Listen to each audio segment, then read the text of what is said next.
Hello বন্ধুরা, প্রেমের রাজমহল চ্যানেলের তরফ থেকে আমি প্রিয়াঙ্কা। আমাদের ভিডিওগুলোর নোটিফিকেশন সবার আগে পেতে হলে নিচে থাকা সাবস্ক্রাইব বাটনটি ক্লিক করে পাশে থাকুন আর বেল আইকনটি প্রেস করে নিন। আমাদের ভিডিওগুলো লাইক, কমেন্ট এবং শেয়ার করতে মোটেও ভুলবেন না। ধন্যবাদ সবাইকে। কথাগুলো বলে তুর্য মীরার কপালে উষ্ণ চুমু এঁকে দেয়, অতঃপর হাত ছেড়ে বলে, যাও। এতে মীরা খুব বেশি অবাক হয় না, কারণ কদিন যাবৎ এই লোকটা তার সাথে এভাবে ট্রিট করছে। তার মাথায় এখন পার্কিং লটে তুর্যর ওপর ঝাঁপিয়ে পড়া মেয়েটা ঘুরঘুর করছে। মীরা খুবই সরল, তাই বলে এতটাও বোকা নয়। সে ভালো মতোই বুঝতে পারছে তুর্যর সাথে মেয়েটার কিসের সম্পর্ক, আর সেটা এখনো আছে নাকি নেই সেটাই জানতে হবে মীরাকে। আচ্ছা, যদি কিছুই থেকে থাকে তবে মেয়েটা ওভাবে লিপ টু লিপ কিস করতে কেন চাইলো? আর তুর্য কেন বললো না মেয়েটাকে যে মীরা তার বিয়ে করাবো? এই সমস্ত প্রশ্ন মীরার মাথায় ঘুরপাক খাচ্ছে। আজ সন্ধ্যাটা এত পানছে কেন মামি? সিঁড়ি বেয়ে নামতে নামতে শুভ প্রশ্ন করে তার মামিকে। তুহিন, বড় বৌমা আর আমার দিদিমণিটা তার নানু বাড়ি গেল, আবারও তাদের স্পেশাল ভাবে দাওয়াত করতে। শেষের কথাটা মুখ বাঁকিয়ে বললেন শান্তি চৌধুরী। আমাকেও তো সঙ্গে নিতে পারতো। নিতে চেয়েছিল, তুই যাসনি। হোয়াট? তোকে অনেকবার ডাকা হয়েছিল, কিন্তু তুই ঘুমে বিভোর ছিলি। আচ্ছা বল, কি খাবি? এক কাপ কড়া কফি, মাথাটা বেশ ধরেছে। শান্তি চৌধুরী একজন মেয়েটকে ডেকে এক কাপ কড়া কফি দিতে বললেন তিনি। শুভ কফির মগটা নিয়ে বুসরার দরজার সামনে দাঁড়ায়। তার একমাত্র বোন তার উপর অভিমান করেছে, সেই অভিমানকে ধূলিসাৎ করতে দরজায় টোকা দেয় শুভ। কে? একটু পরে এসো, পড়ছি এখন। বুসু, দরজাটা একটু খোল পাখি, ভাইয়ার দরকারি কথা আছে তো।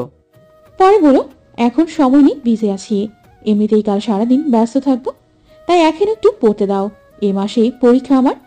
শুভ বুঝে গেছে তার অভিমানী বোন এখন দরজা খুলবে না, তাই আর বৃথা চেষ্টা না করে ছাদের দিকে পা বাড়ালো। শুভ ছাদে পা দিতেই এক অদ্ভুত সৌন্দর্যের সম্মুখীন হয়। ছাদের রেলিং ধরে রাস্তার দিকে মুখ করে এক নারী অবয়ব দাঁড়িয়ে আছে। কোমর ছাড়িয়ে রেশমি চুলগুলো পড়ে রয়েছে পিঠে, আর সেই নারী অবয়বটি তার দৃষ্টি স্থির রেখেছে সুদূর আকাশের ওই অর্ধচন্দ্রিমাটির দিকে। এই আলো ছায়া মনোরম পরিবেশ, তার উপর এই অতিমাত্রায় সৌন্দর্য নারীপৃষ্ঠ অবয়ব, যা শুভর আখিজোড়াকে শীতল করেছে যথেষ্ট। আস্তে আস্তে শুভ গিয়ে দাঁড়ালো সেই নারী অবয়বটির পেছনে, কিন্তু সেদিকে সেই নারীটির কোনো খেয়াল নেই। তাই শুভ বুদ্ধি করে খক্ষ করে কেসে উঠল। কাশির শব্দে নড়েচড়ে ওঠে মীরা। হ্যাঁ, ওটা মীরাই ছিল। ঘরে তার দম বন্ধ লাগছিল, তাই হঠাৎ প্রকৃতির হাওয়া গায়ে মাখতে ছাদে আসা। মীরা তার পেছনে শুভকে দেখে অপ্রস্তুত হয়ে যায়। তড়িঘড়ি করে গায়ে জড়ানো ওড়নাটার এক পাশ মাথায় টেনে নেয়, অতঃপর শুভকে একটা জোরপূর্বক হাসি উপহার দেয়। এ কি হোয়াইট রোজ, তুমি কান্না করছিলে? শুভর হাত হোয়াইট রোজের চোখের দিকে তাকিয়ে চমকে গিয়ে প্রশ্নটা করে। মীরা আবারও তার ঠোঁটে যথা হাসি বজায় রাখার চেষ্টা করে দুদিকে মাথা নাড়ে। তাহলে তোমার চোখগুলো এমন ফোলাফোলা লাগছে কেন? শুভকে আবারও প্রশ্ন করতে দেখে মীরা মুচকি এসে চোখ দুটি বন্ধ করে একপাশে মাথা নাড়ে, যার অর্থ এমনি। White rose, I am sorry. শুভর এহনো দুঃখে ভরা কণ্ঠ শুনে বেকুব বলে যায় মীরা। সে ছেলেটার দিকে তাকিয়ে ঘন ঘন চোখের পাতা নাড়ে, যা দেখে হু হু করে হেসে ওঠে শুভ। অতঃপর বলে, বলতে ইচ্ছা করলো তাই বললাম। আচ্ছা হোয়াইট রোজ, তুমি আমার বন্ধু হবে? কথাটা বলে শুভ তার ডান হাতটা বাড়িয়ে দেয়। মীরা শুভর হাতের দিকে একবার তো আর একবার তার মুখের দিকে চেয়ে থাকে। সে চায় না কোনো রকম ঝামেলায় জড়াতে। তুর্য তাকে সাফ সাফ মানা করে দিয়েছে শুভ নামে ছেলেটার সাথে না মিশতে। এমনকি সে যেখানে থাকবে সেখানে মীরা থাকা নিষেধ। মীরাকে হাত কষলাতে দেখে শুভর মুখটা নিমেষেই ছোট হয়ে যায়। একরাশ অন্ধকারে ঢেকে যায় মুখখানা। আস্তে করে সে তার ঝাড়ানো হাতটা নিজের কাছে টেনে নিয়ে মাথা নিচু করে নেয়, যেন কি অন্যায় কাজটাই না করে ফেলেছে সে। মীরা শুভর মুখটা দেখে খারাপ লাগে। সেটা ততটাও খারাপ নয় যতটা সে প্রথম দিন ভেবেছিল। তাই সে একটা কঠিন সিদ্ধান্ত নিয়ে ফেলল। তুর্যর কথার অবাধ্য হয়ে শুভর দিকে বন্ধুত্বের হাত বাড়িয়ে দিল। চৌধুরী ভিলায় আজকের সন্ধ্যাটা অন্য সব সন্ধ্যের চেয়ে অনেক স্পেশাল। আর হবে নাই বা কেন? জাহির চৌধুরী ছোট নবাবের রিসেপশন বলে কথা। সারা বাড়ি বাহারি রকমের লাইটিং আর ফুলে ফুলে সজ্জিত। বিভিন্ন রকমের ফুলগুলো যেন নিজেদের মধ্যে সুবাস ছড়ানোর প্রতিযোগিতা চালাচ্ছে। তবে এর মধ্যে রজনীগন্ধাও এক ধাপ এগিয়ে। সে তার মিষ্টি গন্ধটা সকলের নাকে গিয়ে ধাক্কা দিচ্ছে সবার ঊর্ধ্বে গিয়ে। মাহির সে সকালে চলে এসেছে চৌধুরী বিলায়, অবশ্য মীরার বড় ভাই হিসেবে নয়, বরং তুর্যর বেস্ট ফ্রেন্ড হয়ে। তার একমাত্র বেস্ট ফ্রেন্ডের রিসেপশন বলে কথা, তার তো দায়িত্ব বলে কিছু আছে নাকি? হুট করে এত কিছুর আয়োজনে হিমশিম খাচ্ছে সকলে। তবে এর মধ্যে শুভকে দেখা গেল নীল রঙের পাঞ্জাবি পরে সিল্কি চুলগুলো হাত দিয়ে সেট করতে করতে এদিকে আসছে। কি ব্রো, আর আর কতক্ষণ? মাহিরের উদ্দেশ্যে বলল শুভ। সেই তো। বলে মাহির শুভর দিকে ফেরে। হিরো তো দেখছি সেজেগুজে রেডি, তা হিরোইন খোঁজার জন্য হেল্প লাগবে নাকি? আসছে বন্ধুর চামচা আমার হিরোইন খুঁজতে। মুখ বাঁকিয়ে বলে শুভ। মাহির শুভর পেটে খোঁচা দিয়ে বলে, তুহিন ভাইয়া বাদে তোদের দুই ভাইয়ের পেটে শুধু হিংসাতে ভরপুর, দুটোই তোরা কুমির। আর তোমার বন্ধু যে মাথায় 10 কেজি ইগো নিয়ে ঘোরে, তার বেলায় শুভর কথার বলার ধরন দেখে হু হু করে হাসতে থাকে মাহির। মাহির ভাই, আপনার হাসিতে কেউ একজন বারবার খুন হয়, সে খেয়াল কি রাখেন আপনি? মাহিরকে হাসতে দেখে দূরে দাঁড়ানো বুসরা বিড়বিড় করে বলে, আজকে আমি আমার মনের কথা বলে দেবো আপনাকে। এতে আমাকে যদি বেহায়া বলেন তবে তাই শ্রেয়। ভালোবাসার মানুষটার কাছে একটু বেহায়া হওয়াই যায়। এক ছুটে ওপরে চলে গেল বুসরা, ঠোঁটে তার মিটিমিটি হাসি। স্টেজের ওপরে পাশাপাশি দুটো সিংহাসন পাতা, তাতে বসে আছে তুর্য মীরা। তাদের দুজনের মুখে হাসির ছিটে ফোটাও নেই, তবে মীরা জোরপূর্বক হাসার চেষ্টা করছে। কি সমস্যা? এইভাবে আমার দিকে আর চোখে তাকানোর মানে কি? লোকজনের দৃষ্টি আমাদের দিকে তাক করা। সো স্টুপিডের মতো আমাকে দেখা বন্ধ করে সামনে তাকাও। দাঁতে দাঁত চেপে বলে তুর্য। একটু আগের ঘটনার জন্য যে লোকটা বেজায় রেগে আছে তা আর বুঝতে বাকি থাকে না মীরার। ফ্ল্যাশব্যাক। মীরাকে সাজানোর জন্য আলাদা করে পার্লারের মেয়েদের দরকার পড়েনি, কারণ আমাদের বুসরানি বুসরা একাই 100। মাহির কারোর সাথে ফোনে কথা বলছে, তবে কার সাথে বলছে তা বোঝা গেল না। কই হলো তোমাদের? নিচে যে সকলে ওয়েট করে আছে হোয়াইট রোজকে দেখবে বলে। বাকি কথা গলায় আটকে যায় শুভর। তার দৃষ্টি স্থির হয়ে গেছে তার হোয়াইট রোজের ওপর। এভাবে যে কত সেকেন্ড কেটে গেল তা টের পেল না শুভ। ভাইয়া, তোমার দরজা আগলে দাঁড়ালে ভেতরে যাব কিভাবে? কোমরে 2 হাত দিয়ে নিচে রাগের সুরে বলে বুসরা। আরে বুসরানি যে, তোমাকেই তো মিস করছিলাম এতক্ষণ। মায়ের কথাটা বলতে সে আরো আপ্লুত হয়ে যায়, সঙ্গে সামান্য লজ্জাও পায়। তবে সবাই আছে বিধায় নিজেকে স্বাভাবিক করে বলে, মাহির ভাই, আপনার সাথে আমার কিছু কথা আছে। বলো, শুনছি। এখন নয়, পরে। বুসার এহনো কথায় মাহির কিছু না মনে করলেও শুভর ভ্রুজোড়ায় ভাঁজ পড়ে। জাহির চৌধুরীর কনিষ্ঠ পুত্রবধূকে দেখার জন্য সকলে উতলা হয়ে আছেন। তাদের সকলের অপেক্ষার অবসান ঘটিয়ে সিঁড়ি দিয়ে গুটি গুটি পায়ে নিচে নামছে মীরা। তার এক পাশে বুসরা, অন্য পাশে তুলি। তাদের পেছনে 3 ধাপ উঁচুতে মাহির, আর তার কোলে তানহা। তানহা তার গলার শক্ত করে জড়িয়ে ধরে কি যেন বলছে, আর একের পর এক চুমু এঁকে দিচ্ছে মাহিরের গালে। এতে মাহির মিটিমিটি হাসছে তানহার অগোচরে, যাতে বাচ্চাটি বুঝে না যায় সে হাসছে। তবে তানহাও কম যায় না, সে তার মাহি পাপাকে কিছুতেই রাগ করে থাকতে দেবে না। যতক্ষণ না তার রাগ ভাঙবে ততক্ষণ সে এক চুলও নড়বে না কোল থেকে। মীরার সৌন্দর্য দেখে উপস্থিত সকলে মুগ্ধ। সবাই মেয়েটার রূপের প্রশংসা করতে লাগলো। মীরা আকাশি রঙের বেনারসি শাড়ি পরেছে। শাড়ি দেখতে অতটাও সুন্দর নয়, তবুও যেন মীরাকে তাতে অপরূপা লাগছে। এদিকে তুর্যর অবস্থা কাইল। সে ভাবতেও পারেনি তার পছন্দ করে দেওয়া শাড়িতে মেয়েটাকে এত সুন্দর লাগবে, কিন্তু সে তো পছন্দ করেনি। মেয়েদের জিনিস সম্পর্কে তার সামান্য ধারণাটুকুও নেই। শুধুমাত্র ছোট বোনের আবদার পূরণ করতে আর কিছু ফর্মালিটিস করার জন্য তাদের দিকে এগিয়ে দিয়ে বলেছিল, এটা সুন্দর। আর এতেই সবাই ধরে নিয়েছে এই শাড়িটা তুর্যর পছন্দ। না, মেয়েটার শরীরে কোনো সুন্দর পোশাকের দরকার নেই, বরং যে কোনো পোশাক মেয়েটার শরীরের ছোঁয়া পেলে উল্টে সেই পোশাকের সৌন্দর্য বৃদ্ধি পাবে। মাহিরা ধাক্কায় তুর্য তার ভাবনা থেকে বেরিয়ে আসে। অনেক সময়েই ভাবি দেখা, এখন যা ওখানে গিয়ে বস, তোদের কটা ছবি তুলুক। কথাটা বলে মাহির সরে আসে ওখান থেকে। তার নজর এখন সদর দরজার দিকে। বারবার কাউকে ফোনে ট্রাই করছে মাহির, তবে সেই কাঙ্ক্ষিত নম্বরটি সুইচ অফ বলছে। ভেতরে ভেতরে রাগে গজগজ করছে মাহির, কিন্তু ওপর থেকে কাউকে বুঝতেও দিচ্ছে না। খুদার কসম, আজ যে তোর কি অবস্থা করব তুই কল্পনাও করতে পারবি না মিলি। শুধু বাড়ি যাওয়ার অপেক্ষা। তুজোর হাসি হাসি মুখটা নিমেষে চুপসে যায়। মীরা আর শুভকে একসাথে দেখে। অবশ্য ওখানে শুভ একা নেই, বুশরা, তুলি আরো অনেকে আছে। তবুও তুর্যর ভালো লাগছে না। তার মন চাইছে মেয়েটাকে টেনে নিয়ে চলে যেতে ওখান থেকে। অনিচ্ছা সত্ত্বেও তুর্য মীরার পাশে তার জন্য বরাদ্দকৃত জায়গায় বসলো, বেশ ভাব নিয়ে। তা দেখে মেয়েদের তো ভেঙচি কাটলো শুভ, যেটা তুর্যর চোখ এড়ালো না। আর দেখলো মীরা শুভর ভেঙচি কাটা দেখে ফিক করে হাসলো, যা তার রাগকে দ্বিগুণ করে দিতে যথেষ্ট। অতিথিরা মীরার রূপের প্রশংসা করার পাশাপাশি সমালোচনা করতে ভুলল না। তুর্যর এক মামি তো বলেই ফেললেন, ছোট আপা, তুর্য বেটা কিন্তু কাজটা ঠিক করেনি। ওই মেয়ের সৌন্দর্যের মোহরে পড়ে বিয়ে তো করেই ফেলেছে, তার সারা জীবন এই বোবা মেয়েকে নিয়ে কাটাতে পারবে তো? কথাগুলো বেশ জোরে বলাতে তুর্য, মীরা সহ স্টেজের আশেপাশে অনেকে শুনতে পেল। তুর্য এমনিতেই অনেক রেগেছিল, তার উপরে এই মহিলার কথাগুলো ছিল আগুনে ঘি টানা মানায়, যা তুর্যর মেজাজ পুরোটাই বিগড়ে গেল। আচমকা তুর্য উঠে দাঁড়ালো, অতঃপর সামনের দিকে মীরা পা বাড়ালো ওই মহিলাটিকে কিছু কড়া কথা শোনাবে বলে। কিন্তু যাওয়ার আগেই তার হাতে টান পড়লো। তুর্য ঘাড় ঘোরালে দেখতে পায় তার একটা হাত মীরা 2 হাত দিয়ে শক্ত করে চেপে ধরে আছে, আর মাথা নেড়ে যেতে না করছে। কিন্তু তুর্য সেদিকে পাত্তা না দিয়ে বলে, মীরা, আমার হাতটা ছাড়ো। শান্তভাবে বলে কাজ হচ্ছে না দেখে তুর্য তার আগের ফর্মে চলে এসে দাঁতে দাঁত চেপে বলে, হাতটা ছাড়তে বলেছি। কেঁপে ওঠে মীরা তুর্যর বলার ধরন দেখে। পরিস্থিতি বেগতিক দেখে মাহিন তুর্যর সামনে চলে আসে। তার নিজেরও রাগ লাগছে, মনে হচ্ছে এই মহিলার জবান কেড়ে দিতে। কিন্তু আজকের দিনে সে কোনো রকম ঝামেলা করতে চাইছে না, তাই বন্ধুকে শান্ত করতে বলে, রিল্যাক্স তুর্য, এত হাইপার হবি না প্লিজ। অনেক লোকজন এখানে। আর দেখ, আমার বোন কিন্তু ভয় পাচ্ছে। আল্লাহর হস্তে মেয়ের জন্য হলেও একটু শান্ত থাক।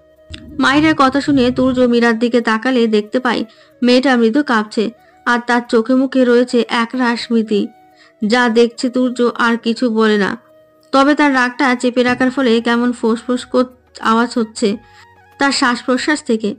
বুশরার 2 চোখ শুধু মাহিরকেই দেখে চলেছে। সে শুধু অপেক্ষা করছে মাহিরের একটু ফ্রি হওয়া নিয়ে। কিন্তু লোকটাকে এমন অস্থির লাগছে কেন?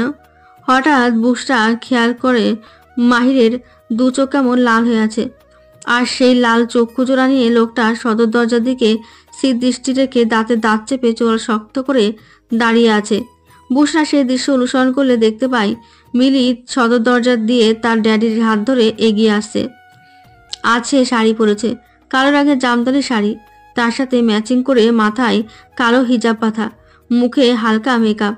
এই নিয়ে 2বার শাড়ি পরলো মেয়েটা। 4 বছর আগে একবার পরেছিল, আর আজ আবার পরলো। মিলির গলা শুকিয়ে যাচ্ছে, ঘরে ঘরে ঢোক গিলছে মেয়েটা, কিন্তু তার তৃষ্ণা নিবারণ হচ্ছে না, আর না কোনো পানীয়তে হবে। এতই যখন তাকে ভয়, তবে তার দেওয়া শাড়ি পরতিস। কানের কাছে কারো গরম নিঃশ্বাসের সাথে চাপা কণ্ঠস্বর শুনতে পেয়ে চমকে যায় মিলি। সে ঘাড় না ঘুরিয়ে বুঝতে পারে ব্যক্তিটিকে, যা আরো 2টো ঢোক নিজের অজান্তেই গিলে ফেলে মেয়েটা।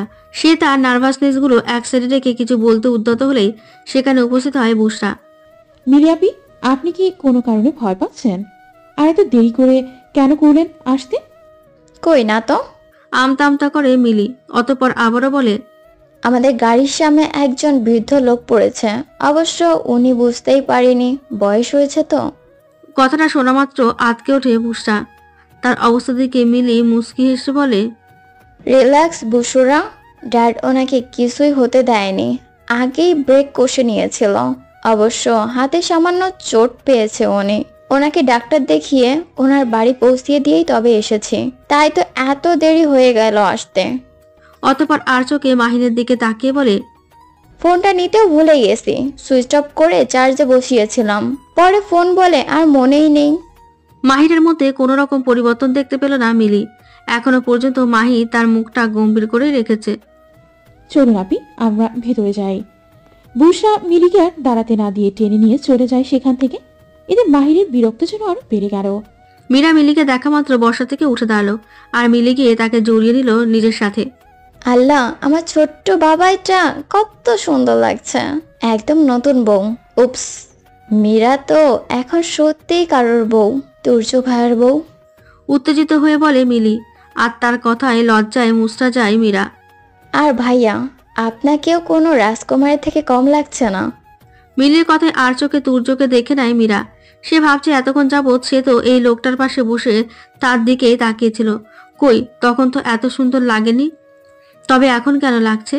আবার পরক্ষণেই ভাবে উফ, তখন তো সে ভয়ের মধ্যে ছিল, তো কখন জানি লোকটা অন্তরাত্মা কাঁপানো সেই ধমকটা দেয়। তুর্য মীরার শাড়ির সাথে মিশি মিলিয়ে আকাশি রঙের শেরবানি পরেছে, হাতে ব্র্যান্ডের ঘুড়ি, তার সিল্কি চুলগুলো জেল দিয়ে সেট করা, আর সবচাইতে নজর কাড়া আকর্ষণীয় গাল ও থুতনির চাপদারিগুলো ছোট করে ছাটা, যার জন্য তার মুগ্ধ করা সৌন্দর্য আরো ফুটে উঠেছে। সৌন্দর্যের উপরে দেখছি পিএইচডি করেছিস, তা আমাকে একটু বল কেমন লাগছে? মিলির উদ্দেশ্যে দাঁতে দাঁত চেপে বলে মাহির। মাহিরের এহনো কথায় সে নিজের বড় বড় আঁখি দ্বারা তার আপাতমস্তক পরখ করে।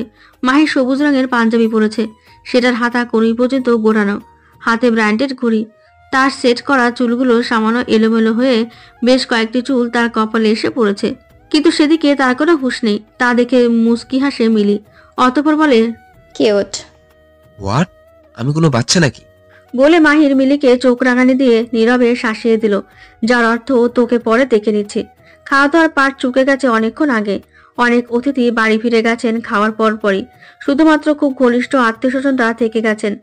ওনারা এখন ড্রয়িং রুমে সোফায় বসে গল্প করতে ব্যস্ত। এমন সুবর্ণ সুযোগ বড়রা খুব কমই পায়, তাই ওনারা লুফে নিচ্ছেন আজ। মীরা বড়দের মধ্য থেকে খুবই বিরক্ত হচ্ছে। সে মনে মনে খুব করে চাইছে এখানে একজন আসুক আর তাকে নিয়ে যাক তাড়াতাড়ি। সে ক্লান্ত, খুবই ক্লান্ত, কিন্তু না, এই মুহূর্তে তাকে সাহায্য করার জন্য কেউ এলো না। ছোটরা একটাও এখানে নেই, তারা তো যে যার কাজে ব্যস্ত। তুর্য গেছে তার একটা সিনিয়র ডাক্তারকে ছাড়তে। মিলি এতক্ষণ যাবৎ মীরার কাছেই বসেছিল। হঠাৎ তার সামনে তারই বয়সের অথবা তার থেকে 1-1.5 বছরের ছোট একজন হ্যাংলা পাতলা ছেলে এসে দৌড়ায়। উপরে না মানে তুলি ভাবি আছেন, ওনার আপনাকে প্রয়োজন। কথাগুলো এক নিঃশ্বাসে বলে যেভাবে এসেছিল সেভাবেই চলে গেল ছেলেটা। তার যাওয়ার দিকে তাকিয়ে ভ্রুজোড়া কুঁচকে যায় মিলির। সে ভাবতে থাকে আসলে ছেলেটি তাকে কি বলে গেল। তুলি ভাবি ডাকছে মানে কি? তুলি ভাবি তো রান্নাঘরে। আচমকা মিলির চক্ষু জোড়া বড় আকার ধারণ করলো। কত বড় বিয়াদব ছেলেটা, কেমন করে মিথ্যা কথা বলে চলে গেল। দাঁড়াও চান্দু, তোমার আমি দেখাচ্ছি মজা। বিড়বিড় করে বলে তুলি ছেলেটার পেছনে গেল মিলি। কে কি বললি? রিজুকে সামনে আসতে দেখে প্রশ্নটা করে মাহির। বলেছি তুলি ভাবি তাকে প্রয়োজন। গুড, যা এখন। স্যার বলেছি যে ওটা কি ম্যাম? মাহিরকে নিজের দিকে তীক্ষ্ণ দৃষ্টিতে তাকিয়ে থাকতে দেখে না মানে আসলে আমতা আমতা করে রিজু দৌড় দিল সেখান থেকে। ছেলেটার কাণ্ড দেখে হেসে ফেলে মাহির, মুখে বলে ভালোই ধরেছিস তুই, এটা ম্যাম আমার ব্যক্তিগত ম্যাম। বিড়বিড় করতে করতে করিডোর দিয়ে হাঁটছে মিলি। হঠাৎ সে অনুভব করলো তার শাড়ির ফাঁক দিয়ে কারো বলিষ্ঠ হাত তার নরম উদর চেপে বসেছে, যার ফলস্বরূপ সে কেঁপে কেঁপে ওঠে। সেই বলিষ্ঠ হাতের ব্যক্তিটি তার হাতের চাপ আর একটু বাড়িয়ে মিলিকে নিজের দিকে আরো বেশি করে টেনে নেয়, যার ফলে মেয়েটার পিঠ গিয়ে থাকে সেই ব্যক্তির চওড়া বুকে। তো তুমি কেন অন্য কাউকে আশা করছিলি বুঝি? ফালতু বকা বন্ধ করো আর আমাকে ছাড়ো, এখানে অনেক লোকজন, কেউ দেখবে। তার মানে তুই আমার সাথে একান্ত সময় চাইছিস, রাইট? যেখানে আমাদের কেউ থাকবে না। কথাগুলো বলে মাহির মিলিকে কিছু বলার সুযোগ না দিয়ে তাকে টেনে পাশের রুমে ঢুকে পড়ে। সম্ভবত রুমটা বুসরার। করিডোরের অপর মাথায় ধপ করে বসে পড়ে বুসরা। অতঃপর হাউমাউ করে কেঁদে ওঠে মেয়েটা। চটজলদি 2 হাত দিয়ে মুখ চেপে ধরে সে, যাতে তার কান্নার আওয়াজগুলো কারো কানে না পৌঁছায়। তা না হলে বাড়ি ভর্তি লোকজনের নানান প্রশ্নের সম্মুখীন হতে হবে তাকে, যার উত্তর তার কাছে থাকলেও সে কাউকে দিতে পারবে না। বুসরা তার হাত দিয়ে কান্নার আওয়াজ আটকাতে সক্ষম হলেও চোখের পানি বাদ মানছে না তার। আঁখি জোড়ায় মুষলধারে বৃষ্টির ন্যায় ঝোর ঝরে পড়ছে, এ যেন থামবার নয়। এমতো অবস্থায় বুসরার কাঁধে কেউ হাত রাখে। তড়িৎ বুসরা তার চোখ মুখ মুছে স্বাভাবিক হওয়ার চেষ্টা করে, তবে সে বিফলে যায়। কিছুতে স্বাভাবিক হতে পারছে না মেয়েটা, তাই বাধ্য হয়ে সামনের দিকে হাঁটা ধরল। তার একটা হাতে টান পড়ে। এবার অনিচ্ছা সত্ত্বেও সে পেছনে ঘোরে, আর শুভ দেখতে পায় তার বোনের করুণ বিধ্বস্ত চেহারা। বুসরার সারা মুখ লাল হয়ে আছে, চোখের কোণে একগাদা অশ্রু, তা থেকে গলগল করে ঝরে ঝরে পড়ছে গাল বেয়ে।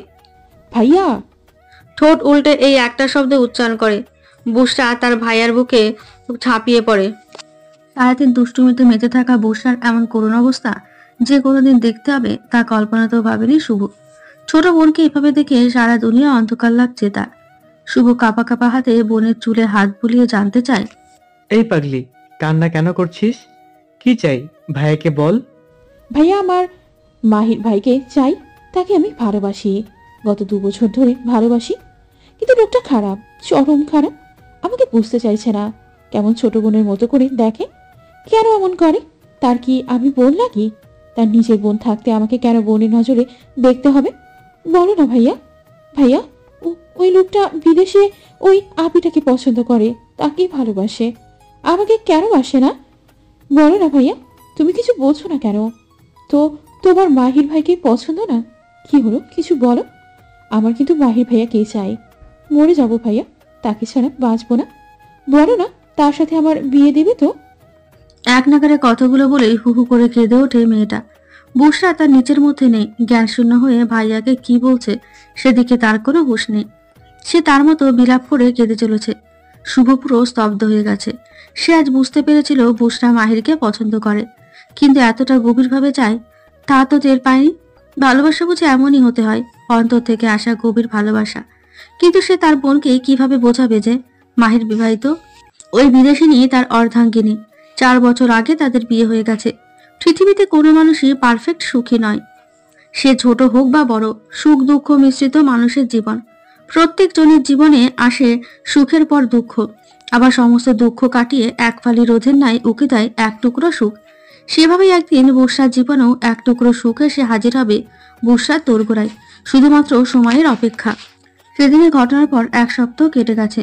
বুসরা তখন হিদায়ত জ্ঞান শূন্য হয়ে তার ভাইয়াকে সবটুকু উগলে দিলেও পরক্ষণে একেবারে নিঃসুপ হয়ে যায়। তাকে সারাক্ষণ নিজের রুমের পড়ার টেবিলে দেখা যায়, চোখ মুখের অবস্থা কাহিল।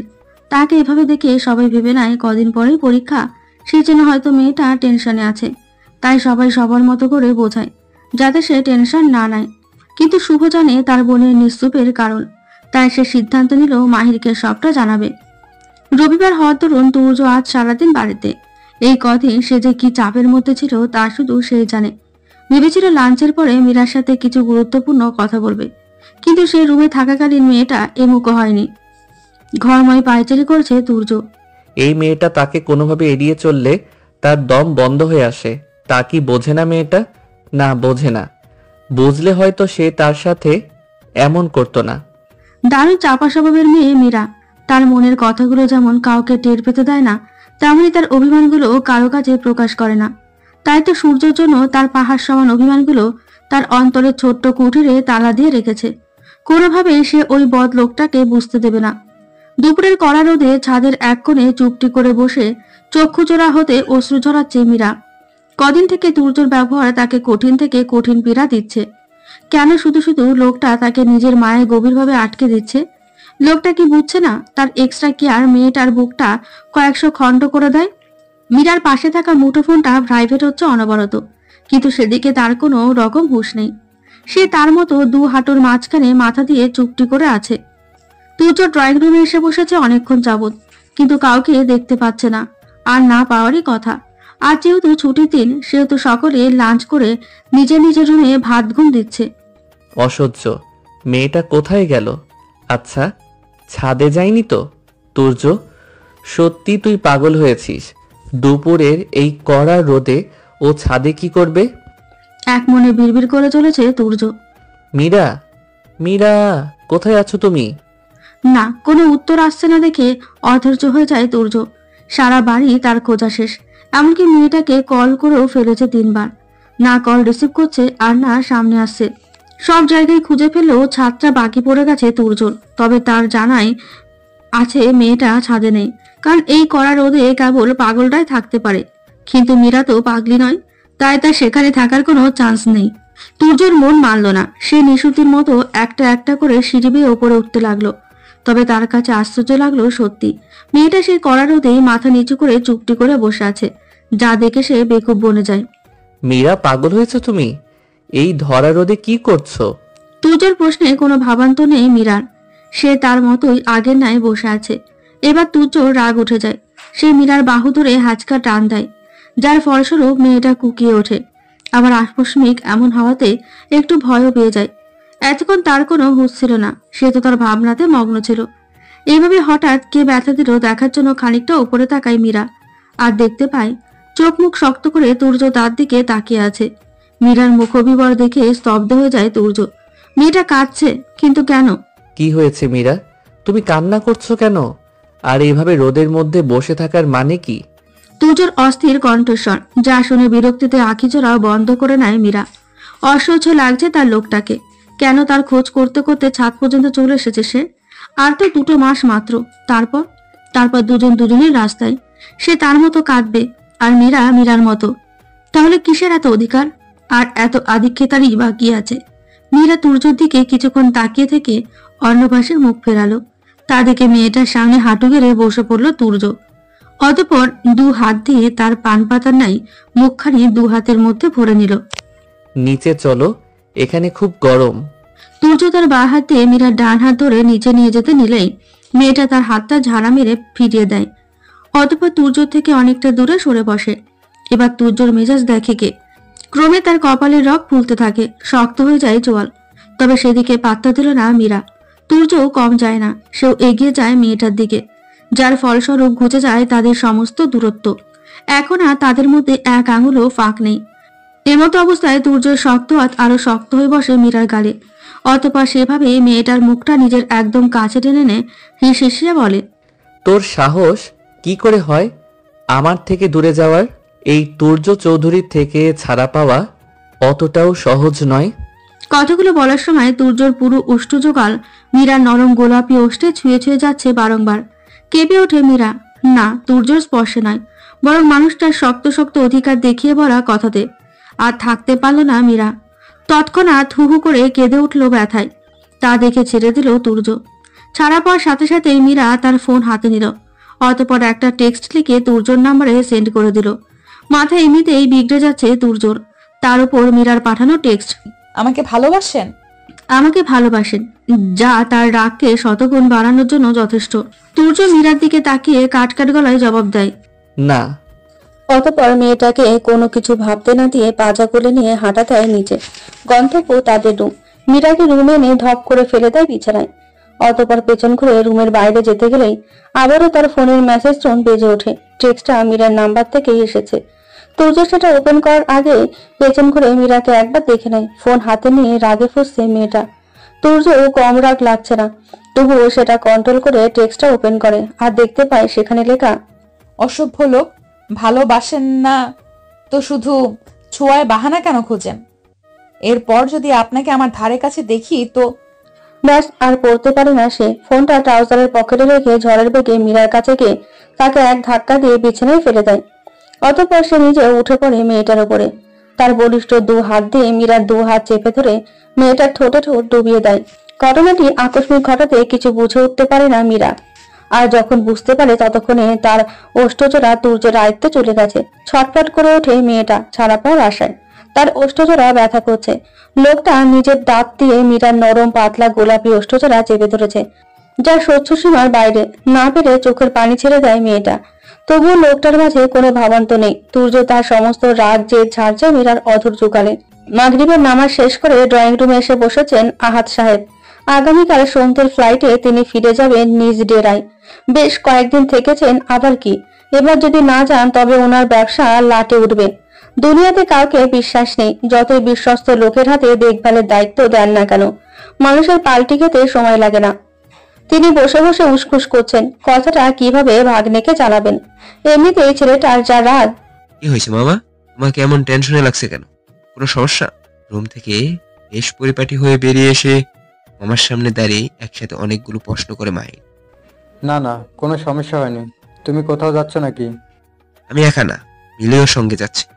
মাহিরের এক মুখ হেসে উত্তর দেওয়া দেখে আহাদ সাহেব ফের প্রশ্ন করেন, তোমাদের মধ্যে সব ঠিকঠাক? আহাদ সাহেবের এহেন প্রশ্নে মাথা নিচু করে নেয় মাহির। অতঃপর ওভাবে দুপাশে মাথা নাড়ে। একটা দীর্ঘশ্বাস ফেলেন উনি। মাহির বেটা মিলি মামুনি তোমাকে ভালোবাসে, একটু অভিমান করেছে অবশ্য, দেখবে তাড়াতাড়ি ঠিক হয়ে যাবে সব। তবে আমার প্রতি একা কেন, সিদ্ধান্ত তো আমাদের দুজনের ছিল। কিন্তু দেখো, নিজের বাবার প্রতি সে একদম ঠিক। যত অবিচার আমার উপর। মামার থেকে মুখ ফিরিয়ে অন্য পাশে তাকায় মাহির। ভাগ্নের অভিমান দেখে মুচকি হাসে তিনি। অতঃপর মজার সুরে বলেন, যার প্রতি ভালোবাসা বেশি তার প্রতি অভিমানের পাল্লাও বেশি হয়। মামার কথায় কোনো রকম প্রতিক্রিয়া দেখায় না মাহির। আচ্ছা তোমরা তবে যাও, রাতে তোমাদের সাথে কিছু কথা আছে। কথাটা বলে আহাদ সাহেব নিজের রুমে যেতে নিলে দেখেন মিলি তাদের দিকেই আসছে। মুখ বিভরে তার খুশি ছিলি। মেয়ের দিকে তাকিয়ে কিছু একটা ভাবেন তিনি। অতঃপর তাদের অগোচরে মুচকি এসে মাহিরের দিকে ফিরে মেয়েকে শুনিয়ে বলেন, মাহির বেটা, বিজনেসের কিছু সমস্যা দেখা দিয়েছে, আর্জেন্ট ফিরে যেতে হবে। আমি সব ঠিকঠাক করে ফেলেছি, কাল সন্ধ্যায় ফ্লাইট। আহাদ সাহেবের কথায় স্তব্ধ হয়ে যায় মাহির মিলি দুজনেই। আচমকা মুচকি আসে মাহির। অতঃপর বলে, যেতে চাইছো যখন যাও, একদিক দিয়ে ভালোই হলো। কেউ একজন তো আমার বাড়িতে কমফোর্টেবল নয়, নয়তো তার এখানে দম বন্ধ লাগছে অকারণে কারোর জন্য, হয়তো সে বিরক্তি হচ্ছে। তার থেকে এটাই ভালো হবে, অন্তত আমার তো তাই মনে হয়। কথাগুলো বলে চলে গেল মাহির। আর যাওয়ার আগে মিলিকে উদ্দেশ্য করে বলে গেল, বাইরে অপেক্ষা করছি। আহাদ সাহেব দেখলেন মাহিরের মুখে হাসি থাকলেও চোখে তার একরাশ অসহায়ত্ব আর অভিমান। মামুনি এখন যাও তবে, বাড়ি এসে সমস্ত কিছু গুছিয়ে রাখো। শুনলেই তো সব কালকেই চলে যাচ্ছি। মেয়ের গালে হাত দিয়ে বলেন তিনি। আমাকে আগে জানাওনি কেন? মিলির প্রশ্নে আহাদ সাহেব উত্তর দেন, আমি জানতাম তো তুমি বাড়ি যেতে চাইছো, তাই কিছু জানাইনি। আর হ্যাঁ, ভাবছি গিয়ে তোমাদের ডিভোর্সের ব্যবস্থা করব। এভাবে আর কতদিন? আর তোমার লয়ার আঙ্কেলকে জানিয়েছি এ বিষয়ে, উনি বলেছেন আমরা আগে যাই, তারপর সব ঠিকঠাক করবেন। কতগুলো বলে চলে গেলেন আহাদ সাহেব নিজের রুমে। মিলি পুরো দুনিয়া থমকে গেছে। সে ভাবতেও পারছে না তার ড্যাডি তাদের ডিভোর্সের কথা ভাবতে পারে। তার ড্যাডি কি জানে না সে তার মাহিরকে কতটা ভালোবাসে? মিলির পা অসর হয়ে গেছে, কোনো মতে নড়তে পারছে না সে। এদিকে বাইরে থেকে মাহির অনবরত গাড়ির হর্ন দিয়ে চলেছে। তাড়াতাড়ি না গেলে কি লোকটা রেগে যাবে? তাকে রেখেই কি চলে যাবে? এসব ভাবনারা মাথা চড়ে দেওয়ার আগে মিলি হন্তদন্ত হয়ে ছুটলো বাইরের দিকে। গাড়িতে হেলান দিয়ে দাঁড়িয়ে আছে মাহির। দেখে বোঝা যাচ্ছে না লোকটা রেগে আছে নাকি নেই, তবে তাকে দেখে মনে হচ্ছে কিছুই হয়নি। তাদেরকে বুকটা হুহু করে ওঠে মিলির। লোকটা তাকে কেন কিছু বলছে না? খানিকক্ষণ আগেই তো কত দুষ্টুমি করলো তার সাথে, বায়না ধরলো তার দেওয়া সবুজ শাড়িটা পরার জন্য। সে তো পড়েছে, তাহলে লোকটা তার দিকে তাকাচ্ছে না কেন? এসব ভাবতে ভাবতে মাহিরের দিকে এগিয়ে যায় মিলি। মিলি মাহিরের কাছে আসতে সে গাড়ির দরজা খুলে দেয়। অতঃপর মেয়েটা বসতেই দরজা আটকে দিয়ে সে নিজেও গিয়ে ড্রাইভিং সিটে বসে গাড়ি স্টার্ট দেয়। তাদের কারো মুখেই কোনো কথা নেই। আর চোখে মিলি মাহিরকে দেখে নেয়। লোকটা এক মনে ড্রাইভ করছে, যেন মনে হচ্ছে কাজটা সামান্য এদিক ওদিক হলেই তার ফাঁসি হয়ে যাবে, যা সে কিছুতেই চায় না। মিলির দু চোখ হতে কান্নাগুলো উপচে পড়তে চাইছে। মাহিরের চুপ থাকা তার পছন্দ হচ্ছে না। অতি কষ্টে নিজের কান্নাগুলো আটকে রেখেছে মেয়েটা। শুভ একটা রেস্তোরাঁয় বসে আছে আধা ঘন্টা যাবত। একদম কর্নারের টেবিলটা বুক করেছে সে, যেটা সব টেবিলগুলো থেকে অনেকটা সাইডে। কফির কাপে চুমুক দিতে দিতে বিরক্ত সে। এসে থেকে 3 কাপ কফি শেষ করেছে সে। এখন 4 নাম্বারেরটা চলছে, কিন্তু যাদের জন্য সে অপেক্ষা করছে তাদেরই কোনো পাত্তা নেই। আরো 10 মিনিট পরে শুভর অপেক্ষার অবসান ঘটিয়ে সেখানে উপস্থিত হয় মাহির মিলি। হ্যাঁ, শুভ এতক্ষণ এদের জন্য অপেক্ষা করছিল। তাদের দিকে দাঁড়িয়ে যায় শুভ। মুস্কি হেসে মিলির দিকে তাকিয়ে জানতে চায়, কেমন আছেন ভাবি? আলহামদুলিল্লাহ ভালো। আপনি কেমন আছেন ভাইয়া? ভালো। মাথা নেড়ে উত্তর দেয় শুভ। মাহির মিলি দুজন পাশাপাশি বসে। তাদের মুখে হাসির ছেটে ফোটাও নেই। তাদেরকে ব্রুজরা কুচকে যায় শুভর। তারও যেন গোমরা মুখে ছোঁয়া লেগেছে এখন। তাই সেও মুখটা গম্ভীর করে মাহিরের উদ্দেশ্যে প্রশ্ন ছড়ে, কি খাবি বল? কফি? 3 জনের সামনে 3টি কফির কাপ, তবে তারা কেউ তাতে একটা চুমুক পর্যন্ত দেয়নি। মাহির, তোকে আমার কিছু জানানোর আছে। শুনতে এসেছি, তুই বল। না, তুর্য এমনটা করতে পারে না।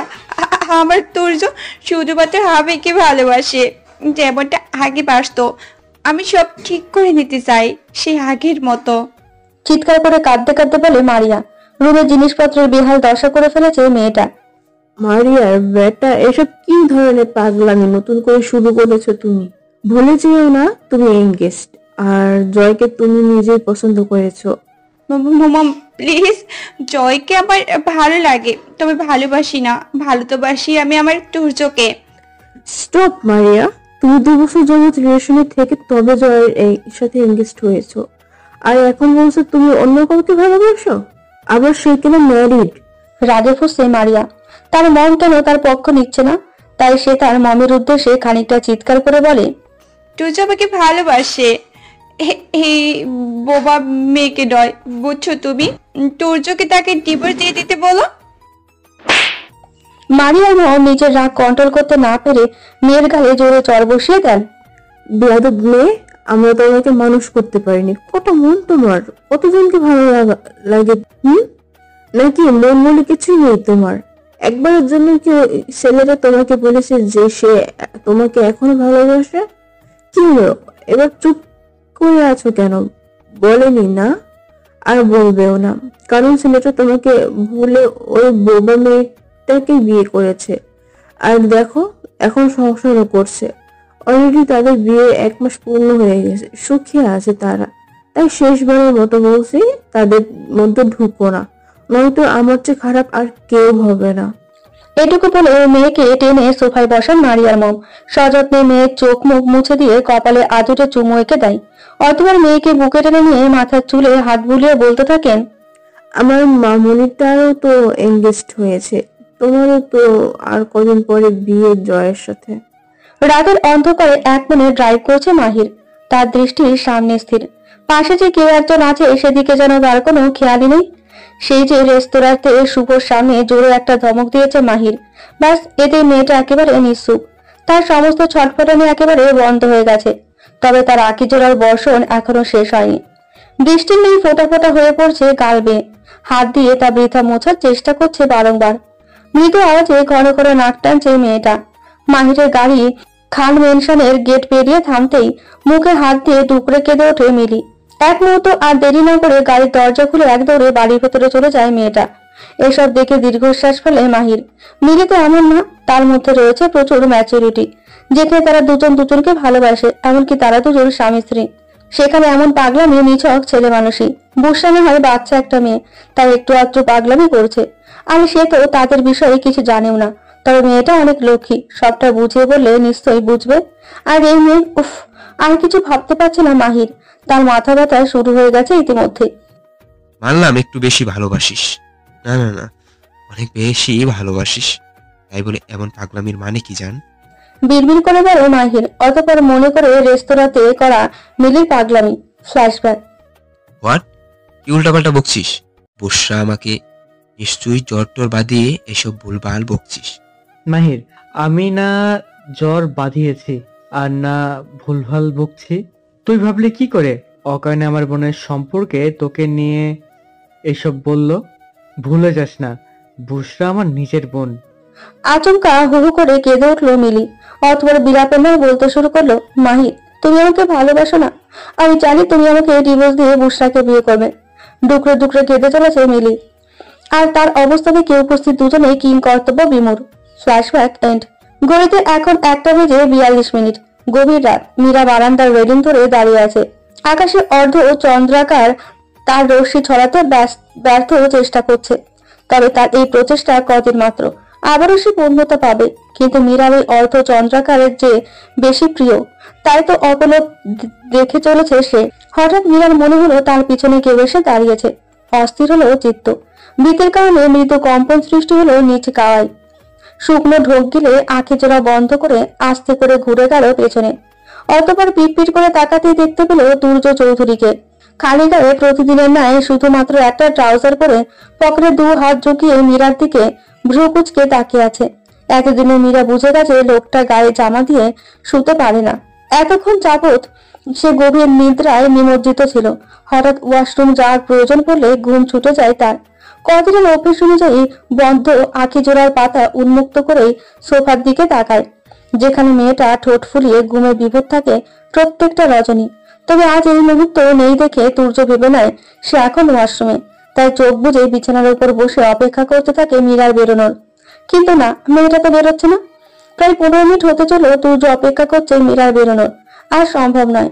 হন্তদন্ত হয়ে চললো ওয়াশরুমের দরজার দিকে। এক ধাক্কা দেবে এমত অবস্থায় তার চোখ যায় দরজার ছিটকিনির দিকে, যেটা বাইরে থেকে লাগানো। তাতে ভ্রুজোড়া কুঁচকে যায় তুর্য। তবুও কোনো কিছু না ভেবে ঢুকে যায় ভেতরে। তার এখন অত কিছু ভাবার সময় নেই, নিজেকে হালকা করা অতি প্রয়োজন। তুর্যকে এভাবে দেখলে হাজারো লাজেরা এসে জড়ো হয় মীরার মাঝে। প্রমাণস্বরূপ তার কর্ণজোড়া ও কপল জোড়ায় রক্তিম বর্ণ ধারণ করে। এখনো তার রোগ ব্যতিক্রম হলো না। মীরা তার দৃষ্টিজোড়া এদিক সেদিক করতে থাকে। তা দেখে মুচকি আসলো তুর্য। কি ব্যাপার, তুমি এত ব্লাশিং হচ্ছ কেন? বাই এনি চান্স তুমি কি আমাকে দেখে এভাবে লজ্জা পাচ্ছ? তুর্যর করা এমন প্রশ্নে হকচকিত হয় মীরা। এই লোক চরম লেভেলে ঠোঁট কাটার সাথে চরম লেভেলের অসভ্য বটে, যা সে এই কদিনে ভালোভাবে টের পেয়েছে। এক ছোট মীরা সেখান থেকে পালিয়ে যেতে নিলেই তার একটা হাতের কবজি খপ করে ধরে নেয় তুর্য। আমার ঘুমের 12টা বাজিয়ে এখন কোথায় যাওয়া হচ্ছে? ধ্রুজরা নাচিয়ে বলে তুর্য। চলো, আমার চুল টেনে দেবে।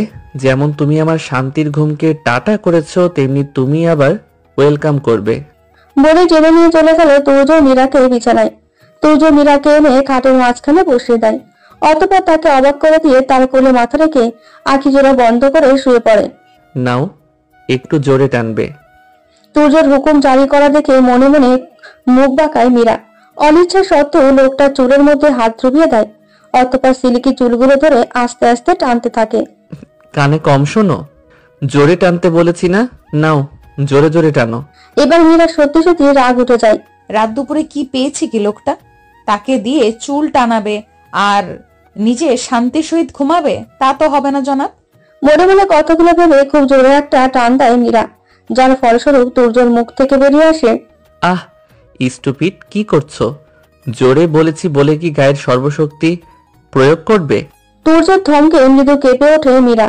অতঃপর ভয়ে ভয়ে তুর্য সহ্য করার মতো টানতে থাকে। বেশ খানিকটা সময় অতিবাহিত হয়ে গেলে দেখা যায় তুর্যের নিঃশ্বাস ভারী হয়ে আসছে। মীরা বুঝতে পারলো লোকটা গভীর ঘুমে তলিয়েছে। মীরা তুর্যের মাথাটা ধরে বালিশে দিতে গেলেই বাঁধে বিপত্তি। তার আগে তুর্য ঘুরে গিয়ে নিজের মুখ তার পেটে গোজে, দু হাত দিয়ে শক্ত করে জড়িয়ে ধরে তার কোমল কোমর। চারদিকে নানা রকম পাখিদের কোলাহল শুনে ঘুম ভেঙে যায় মাহিরের। শরীরের ওপরে নরম কিছু আছে তার, যা সে অনুভব করতে পারছে। সেই নরম জিনিসটা তাকে এতই আষ্টে পৃষ্ঠে জড়িয়ে আছে যেন মনে হচ্ছে সেটা তার শরীর ভেদ করে ঢুকে যাবে অভ্যন্তরে। পিটপিট করে আঁখি জোড়া মেরে তাকায় সে। দেখতে পায় তার প্রিয়তমা স্ত্রী একরাশ তৃপ্তি নিয়ে গভীর সুষুপ্তিতে মজে আছে। আগেও তো অনেকবার এই আদুরে বেড়ালছানাটাকে বুকে জড়িয়ে ঘুমিয়েছে সে। কই, তখন তো এমন তৃপ্তি ভরা মুখবিবর দেখতে পায়নি। তবে কি এটা তাদের পুনর্মিলনের তৃপ্তি? নিজের মনে এমন প্রশ্ন জাগতে মুচকি আসে মাহির। মুখটা খানিকটা উঁচু করে শরীরের ওপরে পেঁচিয়ে থাকা মীরের দিকে এগিয়ে নিয়ে যায়। অতঃপর প্রিয়তমা স্ত্রীর ললাটে অনেকটা সময় নিয়ে গভীর চুমু এঁকে দেয়। অতঃপর মাহির ভাবতে থাকে শান্তশিষ্ট ভদ্র মেয়েটার করা গত রাতের পাগলামি। ফ্ল্যাশব্যাক। ঘড়িতে 11:50 বাজে। কেবলই ঘুমের দেশে পাড়ি জমিয়েছে মাহির। এমন সময় তার মুখে বিন্দু বিন্দু তরল কিছু পড়লেই বিরক্তিতে চোখ মুখ উচকে নেয় সে। ঘুমের মধ্যে সে ভাবতে থাকে আসলে এগুলো কি। এবার সেই তরলের সাথে কারো ফোপানোর আওয়াজ কানে আসে। ফট করে আঁখি জোড়া খুললে দেখতে পায় তার জান অর্ধাঙ্গিনী প্রিয়তমা স্ত্রী চোখ বুজে ফোপাচ্ছে, আর সেই বন্ধ চোখের পাতা থেকে অশ্রু বিন্দুগুলো ফোটা ফোটা হয়ে তার মুখমণ্ডল ভিজে দিচ্ছে, যা দেখে সে তার বুকের বাঁ পাশটা চিনচিনে ব্যথা অনুভব করে। মাহির মৃদু স্বরে ডাক দিল মিলিকে, জান কি হয়েছে তোর? অতঃপর আস্তে করে উঠে বসলো। মাহিরের এভাবে আদরে শীতল কণ্ঠ শুনে ঠোঁট উল্টে কেঁদে দেয় মেয়েটা। অতঃপর বর্ষা থেকে এভাবে ঝাঁপিয়ে পড়ে মাহিরের প্রশস্ত চওড়া বুকে, দু হাত দিয়ে খামচে ধরে তার পিঠের চামড়া সহ টি শার্ট। এতে মাহির কিঞ্চিত ব্যথা পেল, সেদিকে কোনো পাত্তা দেয় না সে। খারাপ, তোমরা দুই মামা ভাগ্নেই খারাপ। আমাকে একটুও বোঝো না, শুধু তোমাদের সিদ্ধান্তগুলোই চাপিয়ে দাও আমার ঘাড়ে। একবারের জন্য আমার মনের খবরটা জানতেও চাও না। না ড্যাড চাই আর না তুমি।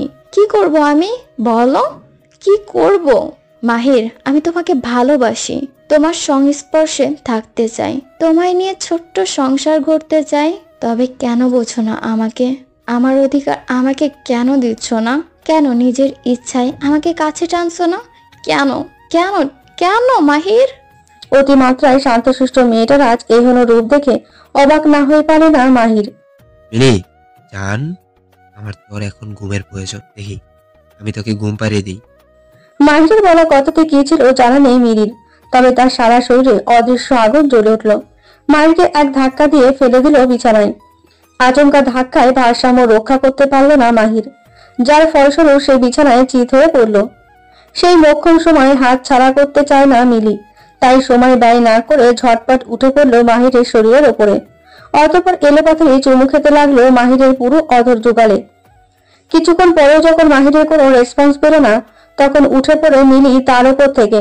অতঃপর বাঁ হাতের উল্টো বাধা দিয়ে ওষ্ঠজোড়া মুছে নিয়ে বলে, সেটাই হবে যেটা তুমি চাও, তবে এই আমিকে আর দেখতে পারবে না তোমার চোখের সামনে। এতক্ষণ মাহির শখের মধ্যে ছিল। মিলিকে এই প্রথম নিজে থেকে এতটা কাছে পেয়ে অবাকের চূড়ান্ত পর্যায়ে পৌঁছে গেছিল কিছুক্ষণের জন্য।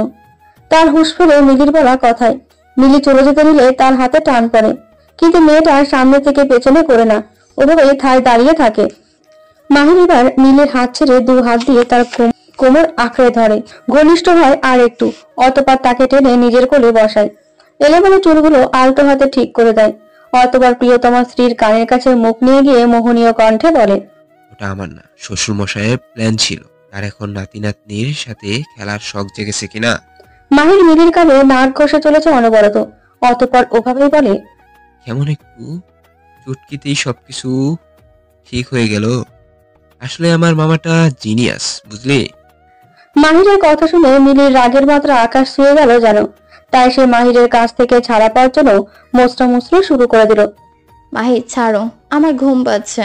একটানে মাহির মিলিকে পেছন থেকে সামনে করায়, মাথার পেছনে চুলের ভাঁজে এক হাত রেখে আর এক হাত কোমরে রাখে। অতঃপর আর একটু ঘনিষ্ঠ হয়ে বলে, একটু আগে না বলি আমি যেটা চাই সেটা করবি, তবে কেন আমার চাওয়াটা অপূর্ণ রেখে চলে যাবি? নিজের বেলা 16 আনা আর আমার বেলা 1 আনা না? দ্যাটস নট রাইট জান। মাহিরের কথার পিঠে কিছু একটা বলতে যাচ্ছিল মিলি, তবে তাকে আর সেই সুযোগ দিল না মাহির। তার আগে তার শক্ত অধৈর্যকর মেয়েটার নরম অতরে ডুবিয়ে দিল। এই কার্য কিছুক্ষণ যাবত চলার পর সে তার অর্ধাঙ্গিনীর কপালে কপাল ঠেকায়। বড় বড় শ্বাস প্রশ্বাস নেয় দুজনে। উত্তরে মিলি কিছু বলতে না পারলেও কাজে ঠিকই বুঝিয়ে দিল। তার নরম দু হাত দিয়ে শক্ত করে ধরল তার ভালোবাসার পুরুষটিকে। ডুব দিল তারা ভালোবাসার অতল সমুদ্রের মাঝে। মিশে গেল তারা আজও দুজনেতে। Flashback and.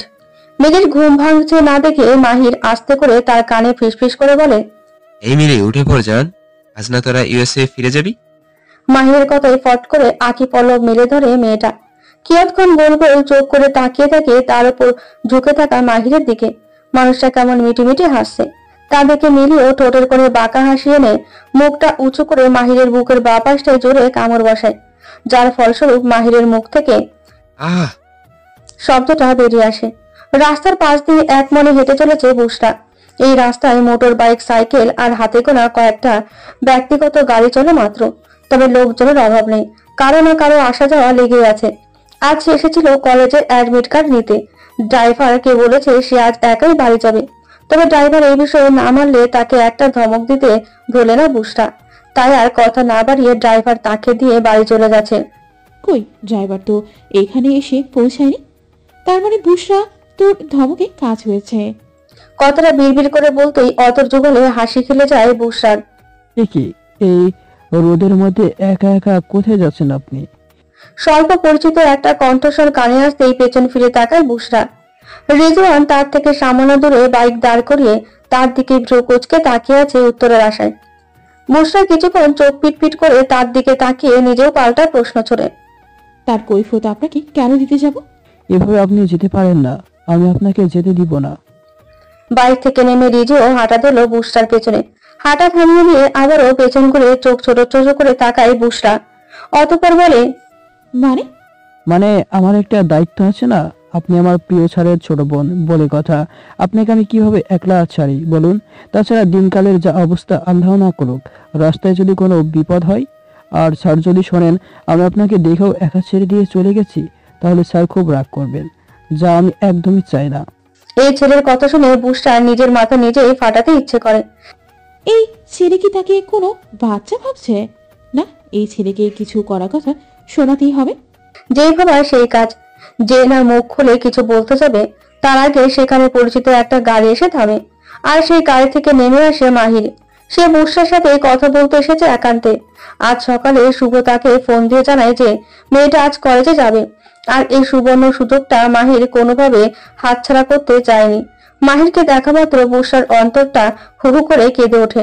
আঁখি পলক ভারী হতে লাগে, যেন এক্ষুনি সেখান হতে গড়িয়ে পড়বে দুফোঁটা অশ্রুবিন্দু। কি হয়েছে রিজু? বুশরা নেই, আই মিন বুশরা এত রেগে আছে যে? তুমি কি কিছু বলছো? মাহিরের করা প্রশ্নে থতমত খেয়ে যায় রিজু, সঙ্গে অল্প ভয়ও পেয়ে যায়। পাছে মাহির স্যার তাকে কিছু বলে বসে কিনা, তাই সে আমতা আমতা করে বলে, আসলে স্যার আমি ম্যামকে বলছিলাম একা একা কোথাও না যেতে, আমি ম্যামের ভালোই চাইছিলাম, কিন্তু ম্যাম আমার উপর অকারণে রেগে গেছেন। রিজুর কথা বলার ভঙ্গি দেখে মাহির বুসরা দুজনে তাদের ভ্রুজোড়া কুঁচকে নেয়। তুমি বুশরাকে কি বলে ডাকলে? ম্যাম। কেন? ইনি তুর্য স্যারের বোন হন। লাইক সিরিয়াসলি রিজু, তুমি একজন হবু ডাক্তার হয়ে কলেজ পুরো একটা মেয়েকে ম্যাম সম্বোধন করছো, তাও কিনা তোমার থেকে পিচ্ছে একটা মেয়েকে। বুশরার নাম আজ থেকে নাম করে ডাকবে, মনে থাকবে? শেষের কথাটি মাহির ধমকের সহিত বললে রিজু তাড়াতাড়ি ঘাড় কাত করে উত্তর দেয়, কি হ্যাঁ মনে থাকবে। গুড, ওকে, তবে তুমি যেখানে যাচ্ছিলে সেখানে যাও, আমি বুশরাকে বাড়ি দিয়ে আসবো। রিজওয়ান চলে গেলে মাহির লক্ষ্য করে বুসরার মুখটা নিমেষে মলিন হয়ে গেছে। গোপনে একটা দীর্ঘশ্বাস ফেলে সে, অতঃপর মেয়েটার উদ্দেশ্যে বলে, বুশরা বাড়িতে গিয়ে বসো, আমি তোমায় ঠিক সময় মতো বাড়ি পৌঁছে দিব। বুসরা মাহিরের মুখের উপরে কিছু বলতে পারল না, অগত্যা বাধ্য হয়ে গাড়িতে গিয়ে বসলো। তার বড্ড অভিমান হয়েছে লোকটার উপর, কেন তাকে ভালো রামেশে ওই বিদেশিনী মেয়েটাকে ভালোবাসতে গেল। তার সুনয়ন হইতে কয়েক ফোঁটা নেত্রবাড়ি দেখা দিলে তার সন্তর্পণে মুছে ফেলে লোকটার অগোচরে। তবে মাহির তা ঠিকই দেখে ফেলেছে, আর চোখে সে এতক্ষণ তাকে পর্যবেক্ষণ করছিল। মাহিরের কষ্ট হয়, এই বাচ্চা মেয়েটা তার জন্য কষ্ট পাচ্ছে ভেবে, কিন্তু মেয়েটা যা চায় তার জীবনেও সম্ভব নয়। আচ্ছা, তার জীবনে যদি মিলি না থাকতো তবে কি এই বিষয়ে ভেবে দেখতো? হঠাৎ তার অন্তরের একেবারে গড়িয়ে থাকা সত্তা চিৎকার করে বলল, না, কখনই না। সে শুধু তার অর্ধাঙ্গিনী মিলিকেই চায়, ইহকাল বলো আর পরকালই বলো, সব কালে তার মিলিকেই চায়। মাহিরের গাড়ি এসে থেমেছে একটা আইসক্রিম পার্লারের সামনে। সেদিকে বুসরার কোনো খেয়াল নেই, সে আছে তার ভাবনায় ডুবে। হঠাৎ মাহিরের ডাকে তার ভাবনার ছেদ ঘটে, নড়ে চড়ে বসে মেয়েটা। অতঃপর বাইরের দিকে তাকালে আপনা আপনি তার ভ্রুজোড়া কুঁচকে যায়। খুব গরম লাগছে, গলাটাও শুকিয়ে কেমন কাটকাট অবস্থা, তাই ভাবলাম আইসক্রিম খাওয়াই যায়। মৃদু হেসে বলে মাহির, অতঃপর গাড়ি থেকে নেমে পড়ে। এ কি বুশরানি, আই মিন বুশরা, বসে আছো যে এত তাড়াতাড়ি? মাহি ভাই, আমার ভালো লাগছে না, আমি গাড়িতে বসি, আপনি বরং খেয়ে আসুন। বুসরার কথা শুনে মাহির ভারী আওয়াজে বলে, ভালো না লাগলেও খেতে হবে, এসো। মাহিরের ভারী আওয়াজে মৃদু কেঁপে ওঠে মেয়েটা। অতঃপর সুরসুর করে গাড়ি থেকে নেমে মাহিরের পেছনে হাঁটতে থাকে। সামনাসামনি মুখ করে বসেছে তারা, তাদের সামনে রয়েছে নানা পদের আইসক্রিম, তবে বুসরার হাতে ধরা চকলেট ফ্লেভার এখনো পর্যন্ত খেতে শুরু করেনি সে।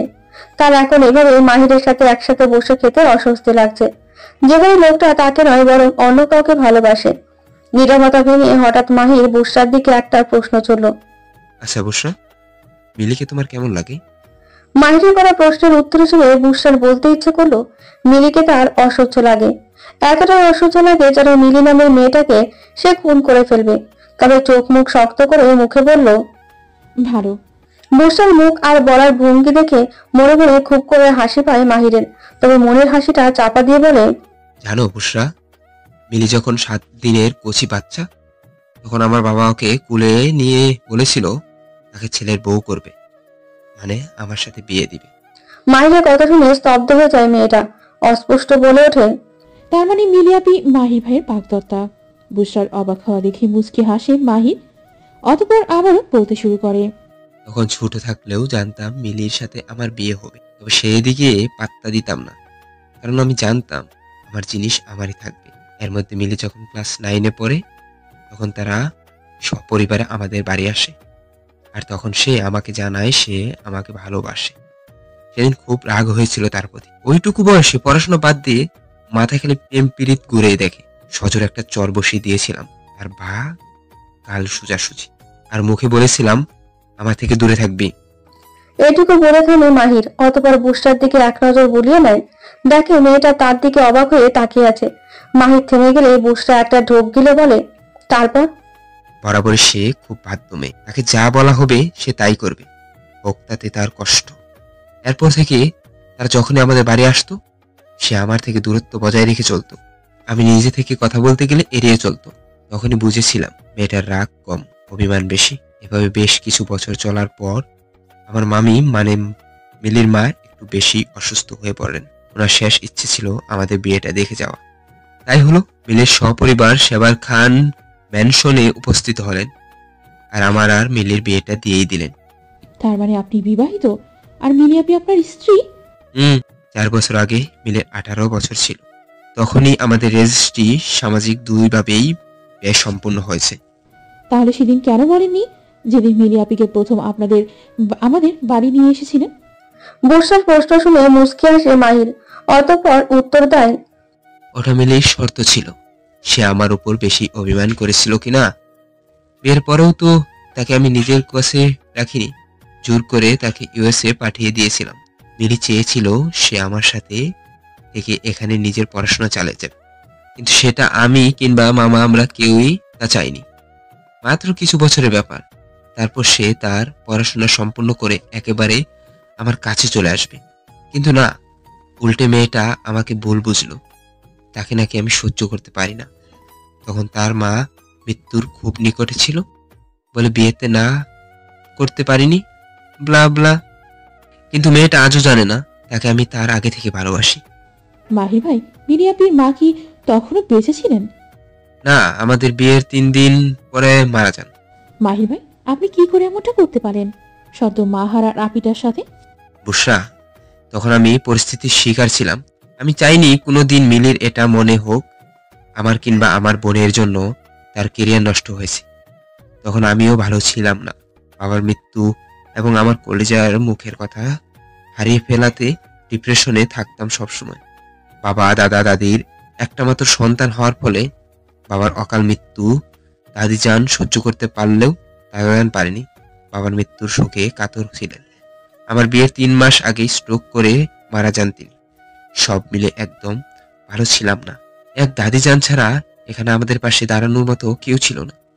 আমার শক্তি ছিল আমার দাদিজান আর আমার বুদ্ধি আমার মামা। মুহূর্তেই মায়ের চোখের কোণে জল জমা হয়। মাহির ভাই, আপনার দাদি নেই, চলে গেছে 1 বছর আগে আমাদের 2 ভাই বোনকে ফাঁকি দিয়ে। সময় যাচ্ছে জলের মতো। ব্যস্ত শহরে সকলে নিজ নিজ কাজে ব্যস্ত। এইভাবে কেটে গেছে আরো 1.5 মাস। মিলির ড্যাডি ফিরে গেছেন সেদিন সন্ধ্যায় ফ্লাইটে। ওনার পরপরই ফিরে গেছে শুভ। তার সাথে মাঝে মাঝে মীরার কথা হয় মেসেজে, কিন্তু সেটা তুজোর অজান্তে। শুভ মীরার মাঝে বন্ধুত্ব ব্যতীত অন্য কোনো সম্পর্ক নেই। সেদিনের পর থেকে বুসরা একেবারে স্বাভাবিক আচরণ করে সবার সাথে, কিন্তু বদ্ধ ঘরে একলা ফেলে শুধুই দীর্ঘশ্বাস। তবে মেয়েটা বাস্তবটা মেনে পারে পরিস্থিতির সামনে থাকতে, তাই তো শুভ বোনকে ছেড়ে যেতে পেরেছে। মাহির মিলি চুটিয়ে সংসার করছে, সেই সঙ্গে আছে তাদের খুনসুটি। কেবল স্বাভাবিক হতে পারেনি মীরা। মেয়েটা কেমন দোটানার মধ্যে রয়েছে। আসলে সে বুঝতে পারে না তুর্য কি চায়। আর বেশি দিন দেরি নেই, কটা দিন মাত্র, তারপর দুজন দুজনের পথে। আচ্ছা, তুর্যকে ডিভোর্স না দিলে কি লোকটা খুব বেশি রাগ করবে? তাতে কি, সে কিছুতেই দেবে না। তুর্য তাকে ডিভোর্স দিক তাতে তার যায় আসে না, কিন্তু সে নিজে দেবে না, কখনো না। মীরার ভাবনা মেলে তার ফোনটা টুং করে আওয়াজ তুললো। ফোনটা হাতের মধ্যে নিয়ে দেখলো শুভর টেক্সট এসেছে, কিন্তু সেটা ওপেন করলো না সে। তার মন মেজাজ কোনোটাই ভালো নেই এখন। কি হয়েছে, সমস্যা কি? এত রাতে একজন বিবাহিত পুরুষকে কল করিস কোন আক্কেলে? হ্যাঁ শালা, দেখছিস যে ফোন ওঠাচ্ছি না, তবুও আবার কভার করা লাগে। হ্যাঁ, রাতে গজগজ করতে করতে বলে মাহির। সারাদিনের কাজের ব্যস্ততার পরে রাতে কেবলই বউকে কাছে জেনেছে, কিন্তু না, সেটা তার প্রাণপ্রিয় বন্ধু সহ্য হয়নি। তাকে তো এখনই কল দিতে হবে। এমন বন্ধু থাকলে শত্রুর প্রয়োজন হয় না, ভাবে মাহির।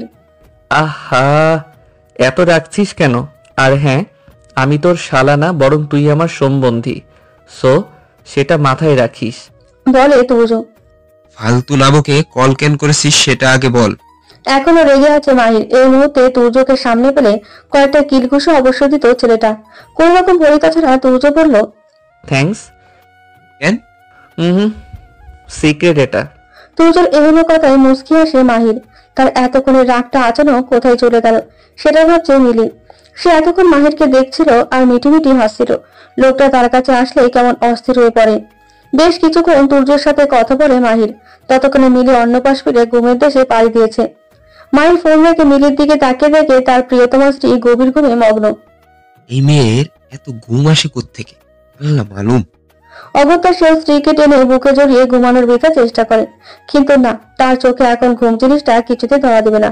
তাই সে বাধ্য হয়ে মিলিকে ডাকতে থাকে। এ মেয়ে উঠ বলছি, এটুকুর মধ্যে কিভাবে তার ঘুম আসে? মাহির, আমি এখন ঘুমাবো, আমার ঘুম পাচ্ছে ভীষণ, তুমিও ঘুমাও, এসো আমি ঘুম পাড়িয়ে দিই।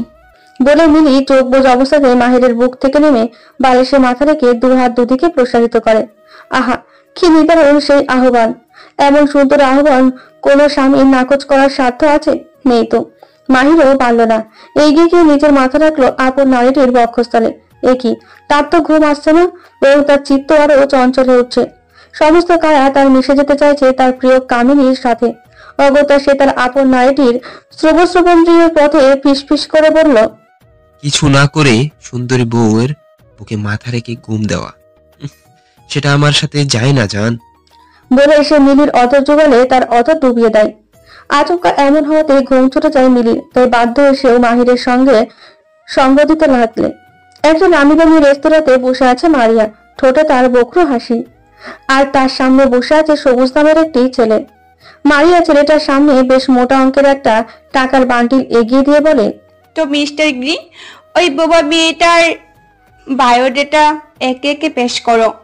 ম্যাম, মেয়েটার নাম মীরা আহমেদ খান, খান ইন্ডাস্ট্রির অর্ধেক মালিকানা। বর্তমানে সে ডক্টর তুর্য চৌধুরীর ওয়াইফ। 2.5 মাস হয়েছে তাদের বিয়ে হয়েছে। মেয়েটার মা মেয়েটাকে জন্ম দিতে গিয়ে মারা যান। ফলে সে বাবা, দাদা, দাদি এবং তার বড় ভাইয়ের কাছে মানুষ।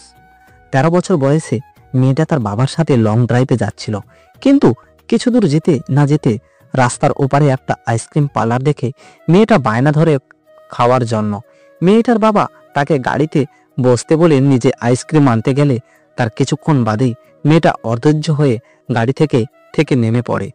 অতঃপর এদিক ওদিক করতে গিয়ে রাস্তার মাঝখানে চলে যায়। আর তার দূর থেকে দেখতে পান রাস্তার ওপারে হাত ভর্তি আইসক্রিম নিয়ে দাঁড়িয়ে থাকা মেয়েটির বাবা। মেয়েকে রাস্তার মাঝখানে চলে আসতে দেখে কোনো কিছুর তোয়াক্কা না করে তড়িৎ রাস্তার পার হতে যান তিনি। আর সেই সময় মালভর্তি একটা ট্রাক এসে বিকট শব্দে ওনাকে ধাক্কা দিয়ে চলে যায়। আর সেই সময় জোরে একটা চিৎকার শোনা যায়, বাপি। সেটাই ছিল মেয়েটির জীবনে শেষ চিৎকার। সেদিন পর থেকেই সেই চঞ্চল গোছের মেয়েটা একেবারে নিশ্চুপ হয়ে যায়।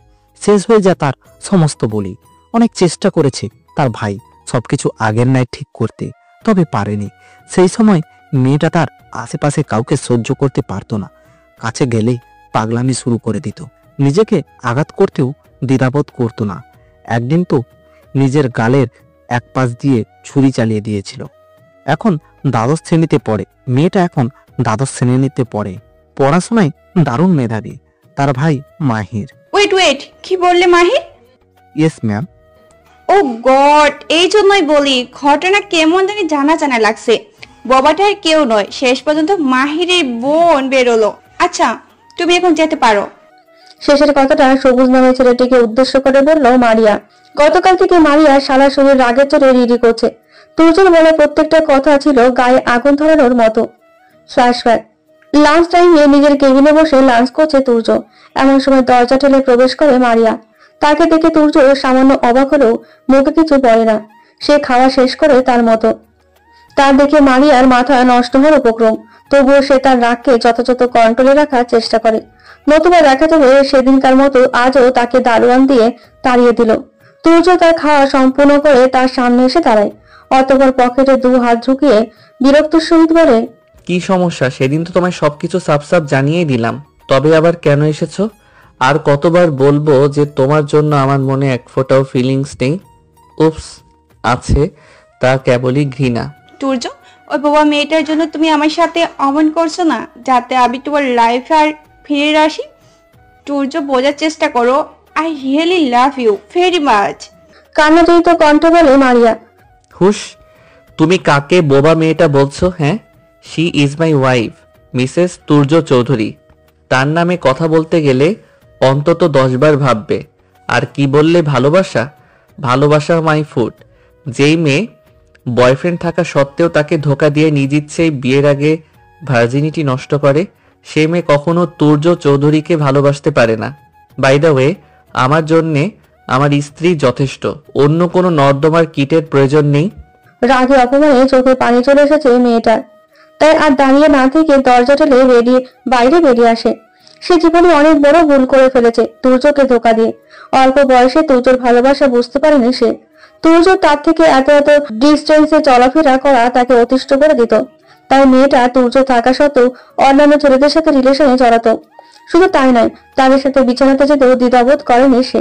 তবে সে এখন বুঝে গেছে কোনটা ভালোবাসা আর কোনটা শারীরিক চাহিদা।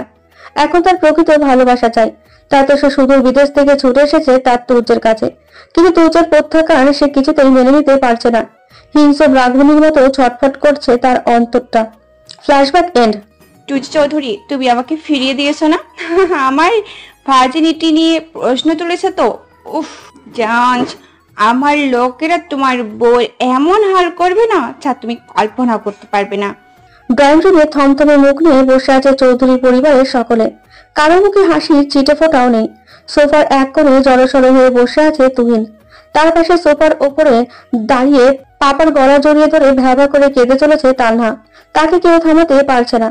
তুহিন তার রাজকন্যাকে আদুরে গলায় থামাতে গেলে উল্টে তার কান্নার গতি আরো বেড়ে যাচ্ছে। না পেরে সে এবার তুলির দিকে তাকালো, কিন্তু না, বউ তার পাত্তা দিল না। মুখ ঘুরিয়ে রাখলো অন্য পাশে। তুলির দু চোখে আটকে রাখা কান্নাগুলো উপচে আসতে চাইছে। একটু আগে সকলের সামনে তুহিন তাকে জোরে ধমক দিয়েছে, কান্না করছিল বলো। এখন শান্তি চৌধুরী ও বুসরাকেও কড়া করে না করে দিয়েছে যাতে তারা কান্না না করে। সবার মতো মীরাও তাদের থেকে সামনে দূরে দাঁড়িয়ে চোখের পানি ফেলছে নীরবে। তা কারো চোখে না পড়লেও তুর্য চোখ এড়ায় না। সে আর চোখে ঘন ঘন পরখ করতে থাকে মেয়েটাকে। অনেকক্ষণ পর জাহিদ চৌধুরী নিজের মুখ খুললেন। তুহিন বেটা, আজ কি হতে পারতো বুঝতে পারছো তুমি? আল্লাহ না করুক যদি কিছু হয়ে যেত তোমার। আর তোমাকে বলেছি না, যেখানে যাবে ড্রাইভারকে সঙ্গে নেবে। তুমি অতটা রাস্তা একা কেন ড্রাইভ করে গেলে? ড্রাইভার অসুস্থ হয়ে পড়েছে, তুমি তাকে বাড়ি পৌঁছে দিয়েছ, ভালো কথা। তাই বলে বিষয়টা আমাকে জানাবে না? ড্যাড, আমার কিছু হয়নি, আম টোটালি ফাইন। এই দেখো, সামান্য চোট পেয়েছি, 2 দিনে সেরে যাবে। তুই নিজের হাত পা সামান্য মেলে ধরে। জাহিদ চৌধুরীর একাধিক ফ্যাক্টরি আছে, সেগুলোর মধ্যে শহরের বাইরে যেটা অবস্থিত সেখানে কিছু সমস্যা দেখা দিয়েছিল, যার কারণে জাহিদ চৌধুরী ওনার বড় ছেলেকে সেখানে পাঠালো। কিন্তু তুহিনের ড্রাইভার হঠাৎ অসুস্থ হয়ে পড়লে তুহিন তাকে আর বাড়িতে পৌঁছে দিয়ে একাই চলে যায় সেখানে। ওখানে একদিন থেকে সমস্ত কিছু ঠিকঠাক করে তবে বাড়ি ফেরে। কিন্তু বিপত্তি ঘটে মাঝ রাস্তার। সেখানে একটা ছোট প্রাইভেট কারের সাথে অ্যাক্সিডেন্ট হয়। সম্ভবত কারণটা যে ড্রাইভ করছিল সে ড্রাঙ্ক ছিল। ভাগ্য সহায় ছিল বিধায় তুহিনের বেশি কিছু হয়নি। কিন্তু বেপরোয়া সেই ড্রাঙ্ক ব্যক্তি এখন হসপিটালের আইসিইউতে ভর্তি। ভাইয়া, তোমার এখন রেস্টের প্রয়োজন। চলো তোমায় ওপরে দিয়ে আসি। আর ভাবি, তুমি আমার প্রিন্সেসকে নিয়ে এসো। বসা থেকে উঠে ভাইয়ার পাশে দাঁড়িয়ে তানহার মাথায় হাত বুলিয়ে বলে তুর্য। গড়িতে এখন 10টা বেজে 37 মিনিট। তুর্য ডিনার সেরে বিছানায় বসে ল্যাপটপে কিছু একটা করছে। তার সমস্ত ধ্যান ল্যাপটপের স্ক্রিনে। হাত চলছে অনবরত। দেখে বোঝা যাচ্ছে সে এখন বেজায় ব্যস্ত। পরনে তার কালো রঙের হাফ হাতা টি শার্ট ও ট্রাউজার। কালো রঙের কতই না মানাচ্ছে লোকটাকে। তাকে যে কেউ একজন গভীরভাবে পর্যবেক্ষণ করছে সেদিকে তার কোনো হুঁশ নেই। বারান্দার আলো নিভিয়ে ফ্লোরে বসে দুগালে হাত দিয়ে এক মনে তুর্যকে দেখে চলেছে মীরা। বেশ কিছুক্ষণ পরে তুর্য ল্যাপটপ বন্ধ করে সেটা যথা জায়গায় রেখে বারান্দার দিকে পা বাড়ায়। তা দেখে মীরা হন্তদন্ত হয়ে বসা থেকে উঠে পড়ে। অতঃপর বারান্দার এক পাশে রাখা সোফাতে বসে পড়ে। মীরার হার্টবিট দ্রুত চলছে। এখন তার মনে একটাই প্রশ্ন জাগছে, আর তা হলো লোকটা তাকে দেখে নেয়নি তো? কেলেঙ্কারি হয়ে যাবে। লোকটা যে পরিমাণ ঠোঁটকাটা স্বভাবের, যথাসাধ্য সে নিজেকে স্বাভাবিক রাখার চেষ্টা করছে। বারান্দায় এসে তুর্য সবার আগে লাইট জ্বালানো দেখে মীরা সোফার উপরে জড়সড় হয়ে বসে আছে। সেও গিয়ে তার পাশে বসে পড়ে। অতঃপর কাউকে উদ্দেশ্য ছাড়াই বলে, উফ, মাথাটা পুরো ধরে গেছে, 1 কাপ কফি হলে রিল্যাক্স হওয়া যেত। তুর্যর কথা শেষ হওয়া মাত্র তৎক্ষণাৎ মীরা উঠে দাঁড়ায়। কোনো দিকে না তাকিয়ে চলে যায় সেখান থেকে। মেয়েটা চলে যাওয়ার দিকে তাকিয়ে ঠোঁট কামড়ে হাসে তুর্য। সে জানে মীরা এখন কোথায় যেতে পারে। মেয়েটার উপস্থিতিতে তার চিত্ত চনমনে হয়। অজানা সুখেরা এসে ছুঁয়ে ছুঁয়ে দেয় তার সমস্ত সত্তাকে। বেশ কিছুক্ষণ পর মীরা হাতে একটা কফির মগ নিয়ে উপস্থিত হয় বারান্দায়। দেখে তুর্য মনোযোগ সহকারে ফেসবুক স্ক্রল করছে। সে আরেকটু তার কাছে এগিয়ে গিয়ে হাতে থাকা কফি মগটা তুর্যের দিকে বাড়িয়ে দেয়। তা দেখে তুর্য অল্প অবাক হওয়ার ভান করে বলে, ও তার মানে তুমি তখন আমার জন্য কফি আনতে গেছিলে, রাইট?